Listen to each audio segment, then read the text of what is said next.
It's here, the final weekend of summer break, and on Tuesday, hundreds of students will head back to class, including a host of kindergartners who were born during the COVID-19 pandemic. Hundreds and hundreds heading back to class on Tuesday. Samantha Becotte is the president of the Saskatchewan Teachers Federation, and for a change, we get to talk about a happier note.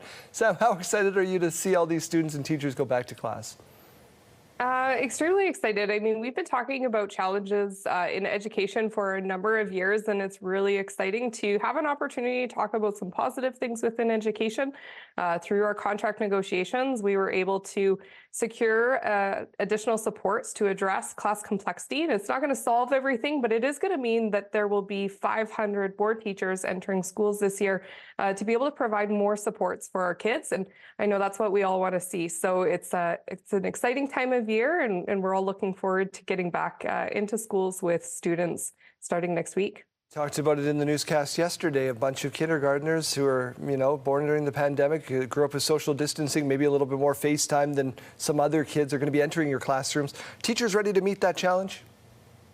Absolutely. And it has been a challenge really since the COVID pandemic as well. We've been seeing unique changes within groups of students. And even myself, I had a kindergartner during the COVID pandemic. And so that experience and that change that she's experienced, and all of those kids in that group and starting elementary school over the last 5 years, they've had some significant experiences. Those kids going into high school, they had gaps in their learning. And so at all grades, there's been some unique challenges that have come out of the COVID pandemic, but that all ties in with class complexity and what we've been talking about in wanting to make sure that all students are having their needs met, and that need for our government and school boards to respond to those needs and support teachers in the work that they do so that kids can thrive in schools.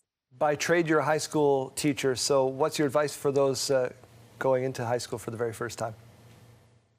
I know it's a nervous time and it's a big change. You're often going from a smaller school into a larger school. There's a lot more people.